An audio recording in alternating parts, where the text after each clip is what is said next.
மோகினி பாலன் என்போம், மோகன ரூபன் என்போம், பில்லாளி வீரன் என்போம், வீரமணி கண்டன் என்போம், பந்தளராஜன் என்போம், பம்பாவாசன் என்போம், கலியுக வரதன் என்போம், காந்தமலை வாசன் என்போம், சத்குருநாதன் என்போம், சாந்த சரூபன் என்போம், ஆனந்த சித்தன் என்போம், ஹரிகர சுதன் என்போம், ஈசனுக்கு மகனாம், ஈடில்லா தெய்வமாம், குழந்தையாய் இருப்பானாம்,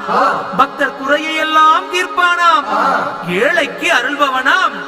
நம்ம குல சுவாமியாம். அப்படிப்பட்ட சுவாமி ரொம்ப சிறுசையா,